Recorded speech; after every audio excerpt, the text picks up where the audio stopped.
ഓം നമോ നാരായണായ.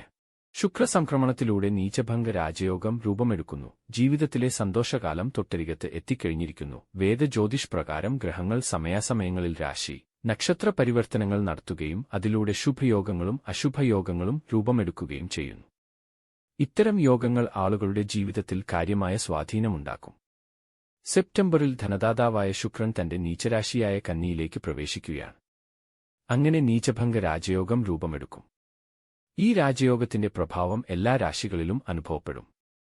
എങ്കിലും 3 രാശികൾക്ക് ഈ സമയം ഭാഗ്യവും അപ്രതീക്ഷിത ധനലാഭവും കരിയറിലും ബിസിനസ്സിലും നേട്ടങ്ങളും അനുഭവിക്കാൻ യോഗമുണ്ടാകും. ഈ രാശികൾ ഏതെല്ലാമാണെന്ന് നോക്കാം. കന്നിരാശിയാണ് ആദ്യം. കന്നിരാശിയിൽ ജനിച്ച ആളുകൾക്ക് നീചഭംഗ രാജയോഗം ശുഭഫലദായകമാണ്. കാരണം ഈ രാജയോഗം ഈ രാശിയുടെ ലഗ്നഭാവത്തിലാണ് രൂപമെടുക്കുന്നത്. അതിനാൽ ഈ കാലയളവിൽ ഇവരുടെ വ്യക്തിത്വത്തിൽ കാര്യമായ വ്യത്യാസങ്ങൾ ഉണ്ടാകുകയും വ്യക്തിത്വം ആകർഷമാകുകയും ചെയ്യും. വിവാഹിതരെ സംബന്ധിച്ചിടത്തോളം ദാമ്പത്യം കൂടുതൽ സന്തോഷകരമാകും. കുടുംബത്തോടൊപ്പം സന്തോഷനിമിഷങ്ങൾ പങ്കിടാനുള്ള അവസരമുണ്ടാകും. ഈ കാലയളവിൽ നിരവധി കാര്യങ്ങൾ ചെയ്തു തീർക്കാൻ കഴിയും. ഇതിന്റെ ഗുണഫലങ്ങൾ അനുഭവിക്കാൻ കഴിയും. അവിവാഹിതർക്ക് ഈ കാലയളവിൽ നല്ല വിവാഹാലോചനകൾ വരും. മകരം രസിക്കാരാണ് അടുത്തത്. നീചഭംഗ രാജയോഗത്തിന്റെ നേട്ടങ്ങൾ അനുഭവിക്കാനിരിക്കുന്ന മറ്റൊരു രാശി മകരമാണ്. മകരം രാശിയിൽ ജനിച്ച ആളുകളുടെ 9ാമത്തെ ഭാവത്തിലാണ് ഈ രാജയോഗം പിറവിയെടുക്കുന്നത്. അതുകൊണ്ട് ഈ കാലയളവിൽ ഭാഗ്യത്തിന്റെ തുണയോടെ വിജയവും ആഗ്രഹപൂർത്തീകരണവും സാധ്യമാകും. മാത്രമല്ല, വരുമാനത്തിന്റെ നിരവധി ശ്രേയാതസ്സുകൾ ഇവർക്ക് മുമ്പിൽ തെളിയും. പുതിയ ജോലി ആരംഭിക്കാൻ കഴിയും.